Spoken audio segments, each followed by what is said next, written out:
Olá, tudo bem? Aqui é o Jardel, mais uma vez com vocês para a gente estudar a Bíblia, a Palavra de Deus. Eu vou fazer o meu estudo aqui da lição da Escola Sabatina, né? A gente faz todo dia um guia prático de estudo da Palavra de Deus. E eu compartilho esse vídeo para ajudar você também a entender os temas que a Bíblia traz para a gente sobre Deus, sobre esse grande conflito cósmico que existe desde que o mundo é mundo. Quando Lúcifer decidiu se rebelar contra Deus, e aí trouxe o pecado para o mundo e quer levar as pessoas para a perdição juntamente com ele. E Deus, Jesus, o Espírito Santo, quer salvar o máximo de gente possível. Então, nesse trimestre, abril, maio e junho, a gente está estudando sobre isso, o grande conflito cósmico, que está chegando no final. Porque a Bíblia fala que Jesus está, eis que estou à porta e bato. Então ele já está na porta. Antigamente falava que ele viria, que ele estaria vindo. Quando alguém está chegando na nossa casa, a gente fala, está vindo, está chegando, 10 minutos eu estou aí, 20 minutos eu estou aí. E a Bíblia agora, no tempo de Laodiceia e tempo do fim, fala que eis que estou à porta e bato. Ou seja, já chegou e está batendo. Então a qualquer momento, o desfecho do mundo vai acontecer. Nessa semana, a gente está estudando sobre o conflito iminente e hoje, segunda-feira, a gente vai falar da crise vindoura. É o tema de hoje, segunda-feira, dia 10 de junho, tá bom? De 2024. Então fica comigo até o final, porque vale a pena, vale a nossa salvação.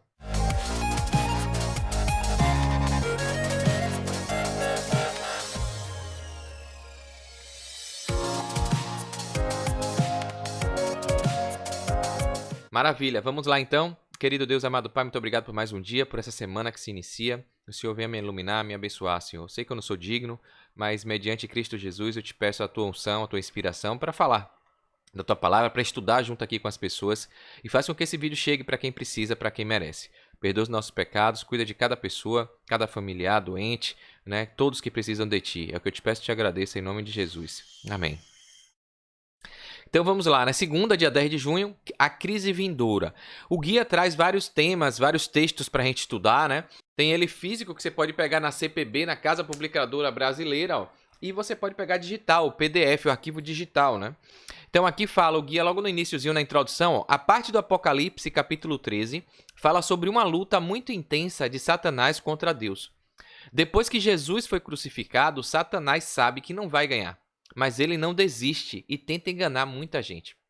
Então, mesmo sabendo que ele já está perdido, Jesus venceu a morte na cruz e vai dar deu a possibilidade de salvação, de redenção pela graça, Então, pelo sacrifício dele, pela fé. Então, basta a gente crer, aceitar e seguir a Deus por amor, obedecendo as diretrizes, os valores que ele traz, Tanto é que a gente já viu que quem vão ser os salvos, os santos, os eleitos, aqueles que guardam os mandamentos de Deus e têm o testemunho de Jesus. E guardam por amor, não é por legalismo, não é porque achando que está guardando que vai ser salvo.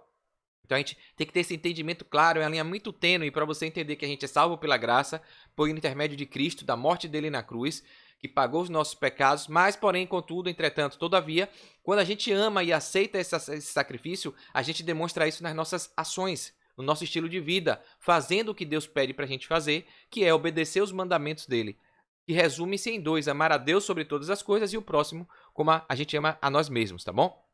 E aqui o diabo tenta fazer as pessoas desobedecer os 10 mandamentos e perder a fé em Jesus. Então ele tenta confundir as pessoas e se isso não funciona, ele parte para forçar as pessoas a fazer o que ele quer, como mandar matar quem não o adora ou quem não aceita o sinal dele. Então ele faz de tudo para enganar, para ludibriar, fazer como fez com Eva, Você vai ser igual a Deus, você vai ser imortal, Você não vai morrer não. Como aqui que você não vai morrer não? Deus falou, você vai morrer se você comer dessa fruta aí. Você pode fazer tudo, só não coma dessa fruta. E ele falou, não, pode comer que você não vai morrer não. Ou seja, quem não morre é imortal, Você vai ser imortal. E se deixou levar. E quando ele não consegue enganar, ele parte para a agressão mesmo. Aqui o comentário do professor Gilberto, ele fala, quando estudamos o Apocalipse, encontramos a profecia sobre a marca da besta, que será uma crise muito feroz, disparada contra o povo de Deus. Então, ele está irado contra os remanescentes. Quem são os remanescentes? Os que guardam o mandamento de Deus e têm a fé em Jesus, O testemunho de Jesus. Porque quem já está perdido, quem já está fazendo coisa errada, quem já está sendo enganado, ele não está nem aí. E aí, no tempo do fim, ele vai fazer igual fez antigamente, ele vai perseguir. Podemos ser privados repentina e inesperadamente de propriedades, de riquezas. Nossa liberdade religiosa pode ser atacada e até de nossos queridos por ficarmos ao lado da verdade, como está na palavra de Deus. Antigamente, muita gente foi crucificada, queimada na fogueira, foi apedrejada. Por quê? Porque manteve a fé em Deus. não quis seguir os dogmas da Igreja Católica, as perseguições que foram feitas, né? E isso vai voltar. Aqui o professor Gilberto traz uma ilustração prática real, né, que aconteceu. Um exemplo disso aconteceu quando sobreveio a crise financeira de 1929, no mundo inteiro, chamada de a Grande Depressão. Eu até falei isso na minha aula, né, de educação financeira para o pessoal da universidade, sobre esse episódio, né, da corrida aos bancos, da grande crise, a Grande Depressão. E aí, ele traz esse exemplo aqui, ó. Em Nova York, muitas famílias riquíssimas perderam tudo da noite para o dia. Muitos se suicidaram ao ver que perderam tudo. Numa cidade turística, algumas senhoras de famílias ricas passavam seus dias em coisas fúteis, comprando, passeando, né, jogando dinheiro fora. Muitas delas foram embora no mesmo dia em que a notícia de que os maridos tinham sido financeiramente arruinados, né, saiu. Estas mulheres deixaram nas lojas vestidos e roupas luxuosas que haviam sido encomendadas, mas que não podiam ser levados por não terem mais dinheiro, né, na mão. As coisas visíveis e tangíveis dessa vida podem desaparecer num abrir e fechar de olhos, quando o grande conflito estiver chegando ao seu final. Na crise final, o diabo usará força para forçar as pessoas a receber a marca da besta. Depois usará a restrição econômica e, por fim, usará o decreto de morte contra os que não aderirem ao novo sistema de adoração. A gente pede para Jesus voltar logo, mas antes dele voltar, a gente vai passar por essa perseguição. Quem estiver morto, está dormindo, não vai passar por nada disso. Quem morreu em Cristo vai só ressuscitar como se fosse no abrir de piscar de olhos e vai herdar a recompensa. Quem estiver vivo vai passar por essa provação, né? Muita gente vai se perder, muita gente vai aceitar Jesus nesse momento, né? Então, é necessário que exista esse processo. Mas que Deus tenha misericórdia de nós, né? E nos guie. E que volte logo, mas que proteja a gente. E ele vai proteger, né? Porque a Bíblia fala isso. Aqui o guia físico que eu tenho em mãos tem uma complementação de um comentário legal. A perseguição religiosa não é novidade. Ela existe desde que Caim matou Abel por obedecer a Deus. Jesus disse que isso aconteceria até mesmo entre os crentes. Então, até dentro da igreja, dos evangélicos, dos protestantes, dos que vai ter perseguição, vai ter ameaça e morte, né? E aí vem a pergunta, o guia traz, o que a igreja do Novo Testamento experimentou e como isso se aplica à igreja de Cristo no fim dos tempos. E aqui tem alguns textos, né? João 16, 2, Mateus 10, capítulo 10, 22, 2 Timóteo 3, 12 e 1 Pedro 4, 12, tá bom? E aqui o professor Gilberto sempre facilitando o entendimento da pergunta, né? Que às vezes vem um pouco complicada. Ele coloca aqui, a pergunta quer saber o quê? Ó? Pelo que passou a igreja primitiva, o que aconteceu lá atrás com os nossos cristãos antepassados, e como isso pode acontecer com a igreja de Cristo hoje, nos últimos dias, nesse tempo do fim. Aqui vem João, capítulo 16, ó. O que João fala lá? Expulsar-vos-ão das sinagogas, ou seja, vão expulsar as pessoas das igrejas. Vem mesmo a hora em que qualquer que vos matar, cuidará fazer um serviço a Deus. Então está dizendo aqui que vão expulsar as pessoas, os genuínos, os cristãos da igreja, e tem gente que vai matar os cristãos achando que está fazendo um serviço a Deus. Como já aconteceu lá atrás na Santa Inquisição, que queimaram Bíblia, que mataram pessoas, né? E aí teve a reforma protestante e tudo, né? Vai acontecer de novo. Vai ter gente que vai estar ameaçando, perseguindo, matando, dizendo que está fazendo em nome de Deus, que está fazendo um serviço a Deus, que está fazendo culto, está protegendo os princípios divinos, né? Então imagine, né? O tamanho do engano que vai ser que Satanás vai usar, e vai usar o nome de Deus em vão e para justificar esse ataque, né? Aos verdadeiros fiéis.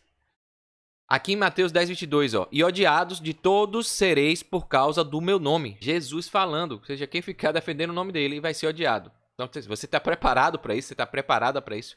Aquela que gosta de ser popular, de ser amada, né? Tá todo mundo elogiando. Quem tiver em busca de glória própria, pessoal. Aqui está dizendo, ó, e odiados de todos sereis por causa do meu nome. Mas aquele que perseverar até o fim será salvo. E a Bíblia está repleta disso, né? Aquele que perder sua vida por mim, meu nome, a terá. E aquele que tentar se salvar, tentar, né, buscar seus objetivos pessoais aqui e negar Cristo, vai perder a vida eterna. 2 Timóteo, e todos os que piamente querem viver em Cristo padecerão perseguições. Vou ler de novo. Ó. E todos os que piamente querem viver em Cristo padecerão perseguições. Então a gente vai ser perseguido principalmente pelo inimigo de Deus, o diabo. Por isso que a Bíblia fala, no mundo a gente vai ter aflição, mas é pra gente ter bom ânimo, porque no final a gente vai vencer. Porque Cristo venceu. Então a gente tem doença, né? Meu pai mesmo tá com câncer, a gente fica, poxa, não fuma, não bebe, muito bom, tranquilo, uma pessoa, né, de Deus, ajuda todo mundo e pegou câncer. Enfim, são coisas que é igual a Jó, né? Jó estava lá e Deus permitiu que o diabo fosse lá porque falou, ele só é fiel porque você dá tudo para ele. Vamos tirar tudo dele aí para ver. E o diabo, Deus permitiu, vai lá para você ver que ele me ama, ele me obedece por amor. E Jó demonstrou, né? Apesar de tudo, apesar de ter ficado depressivo e tudo, ele não blasfemou contra Deus, não reclamou, né? Então, a gente vai ter aflição, sofrer aqui perseguições em todos os aspectos, físico, mental, espiritual, social, familiar, faz parte do processo, tá bom? E no final dos tempos vai ser igual, né? Inclusive, como a gente falou aqui, até a morte de nossos entes queridos podem ser colocadas em xeque. Como eu já falei, né? Imagina colocar, olha, ou você larga essa fé aí, aceita aqui essa marca aqui, ou a gente mata a sua filha. Imagina que provação vai ser isso. Deus livre, Deus permita que isso não aconteça, né? Mas se acontecer, a gente tem que estar preparado, porque a gente sabe que a gente vai reencontrar nossos entes queridos no céu para a vida eterna.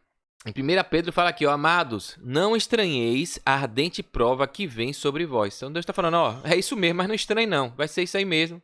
Não estranheis a ardente prova que vem sobre vós para vos tentar, como se coisa estranha vos acontecesse. Então não é estranho não, Deus já está falando, vai acontecer, se prepare, mas no final tudo vai dar certo, tudo vai ter valido a pena, tá bom? Essa é a mensagem que a Bíblia fala, que Jesus fala. Então, qual é a pergunta aqui? Ó? Pelo que passou a igreja e o que vai acontecer nos últimos dias. Então, passou por isso, a igreja primitiva passou por muita perseguição, e no tempo do fim, esse tipo de situação vai se repetir de novo com maior intensidade, porque o dragão estará furioso. O tempo dele acabou. Vai estar irado, querendo levar o máximo de gente possível, então ele vai vir com gás total, com toda a força. Então, mais do que a igreja primitiva passou. Imagine, né? Comentário aqui também do professor Gilberto. O povo de Deus sempre esteve na mira do diabo e ele sempre utilizou a perseguição como ferramenta para causar a desistência dos caminhos do Senhor. E assim, interromper a adoração ao Supremo Deus. Tudo tem a ver com adoração. O guia está deixando isso, a Bíblia deixa isso claro, né? No tempo do fim, o apóstolo João escreveu: Ai da terra e dos seus moradores, porque o diabo desceu até vós, cheio de ira, sabendo que pouco tempo lhe resta. Está em Apocalipse capítulo 12, no verso 12. Nesse mundo cheio de enganos e armadilhas satânicas, precisamos da orientação do Espírito Santo para guiar nossa caminhada sem desastres. Não tem mais tempo para mimimi, para justificativa, para desobedecer a Deus, os 10 mandamentos. Inclusive o sábado, a gente tem falado disso aqui, que vai ser a arma poderosa do diabo, é atacar o dia de adoração a Deus, o dia santo, abençoado, separado, e que as pessoas estão negligenciando, né? Começou lá em Roma e Alexandria, o resto dos cristãos todos guardavam, e Roma e Alexandria começou a se opor, e até hoje criou um movimento de guarda de domingo, do Sunday, do dia do sol, né? O dia de adoração à besta, a igreja católica. Então, passa nesse vídeo, nesse card que eu deixo aqui do pastor Eleazar, do Fala Sério Pastor, que ele explica com documentos, muito bom esse vídeo, e você vai ver aí a grande verdade sobre o dia abençoado, santificado, o dia do Senhor, e o que aconteceu com documentos da própria Igreja Católica, tá bom? O Espírito Santo é o agente que derrama a luz da verdade em nossos olhos para que vejamos o caminho por onde vamos. Ele aumenta a nossa fé e neutraliza as ações do inimigo contra os filhos de Deus. Estamos indo para o lar e a cada dia a cerração do engano aumentará. Aqui tem uma ilustração, né, que o professor traz também. Nas ilhas longínquas da Oceania, quando os caçadores de ovos de gaivota saem em busca desses ovos que consomem e vendem, né? Então eles saem para caçar ovos de gaivotas para consumir para a família, subsistência e para vender, comércio.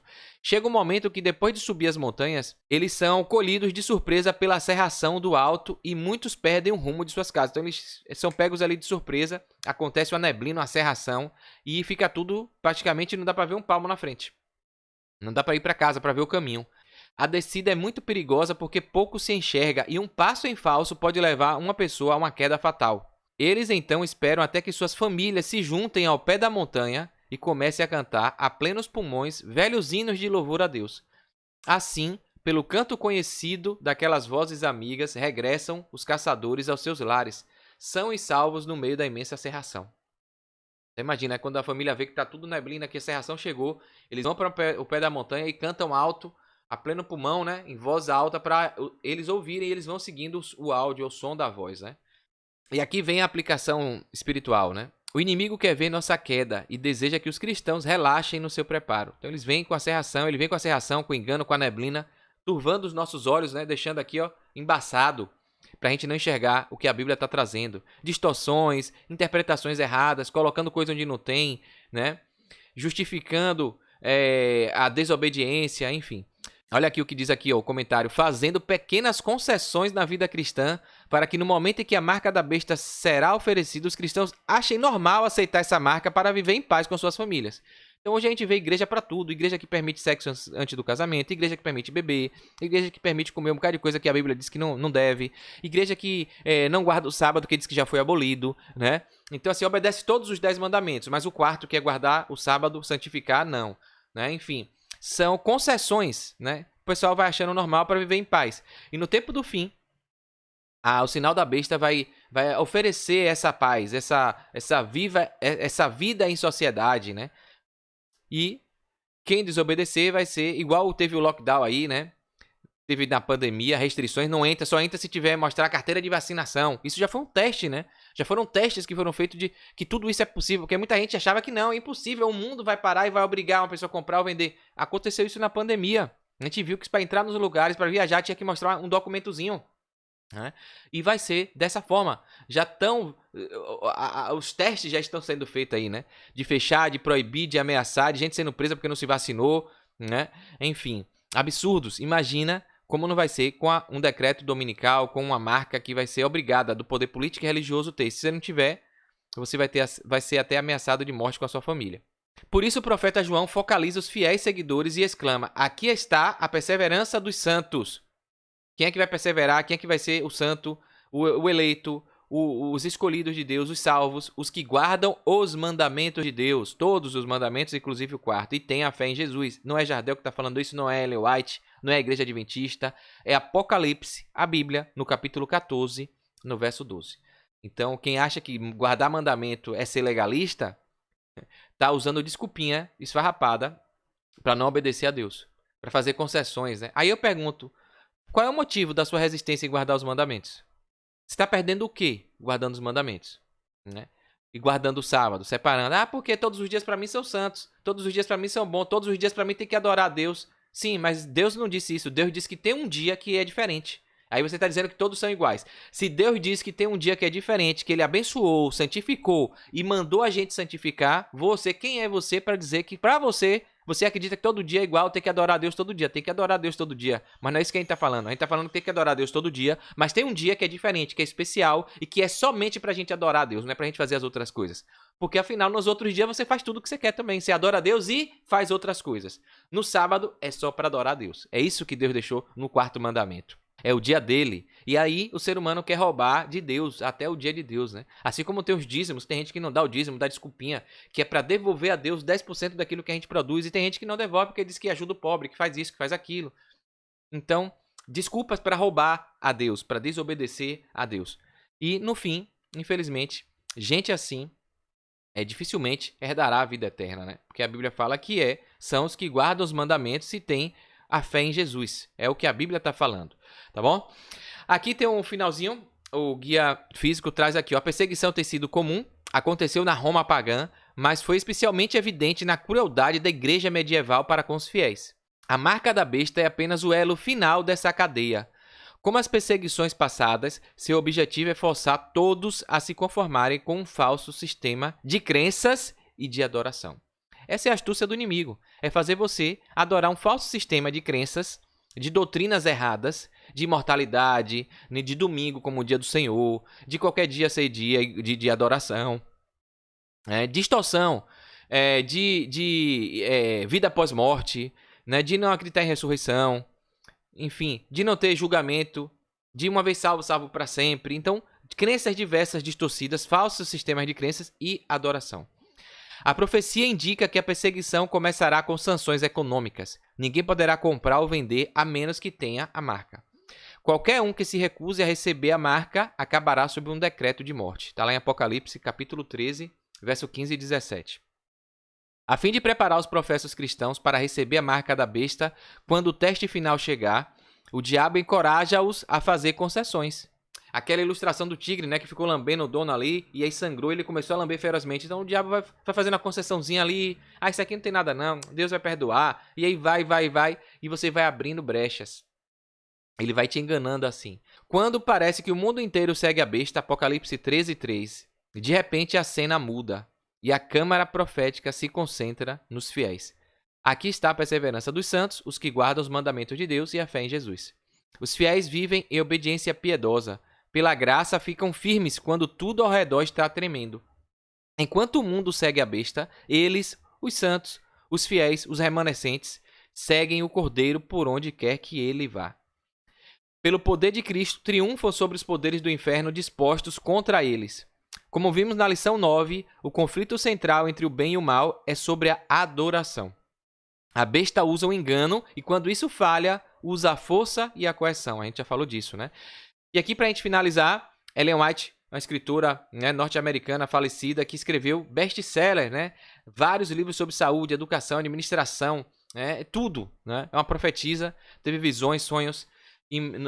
No livro Meditações Matinais, de 1989, na página 94, ela coloca o seguinte: aproximamo-nos da crise, mas não precisamos temer, pois teremos conosco o poder do Altíssimo.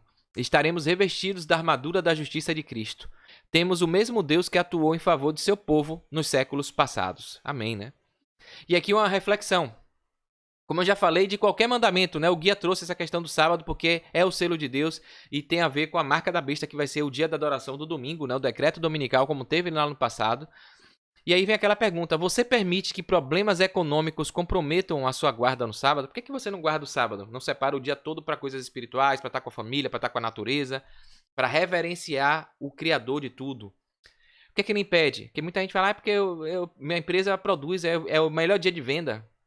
É onde tem mais cliente. Ah, é meu salário, é meu emprego, eu vou tomar falta, eu vou perder. É o emprego, é o salário, é a sua empresa, né? Você permite que coisas econômicas façam você desobedecer a Deus, o quarto mandamento?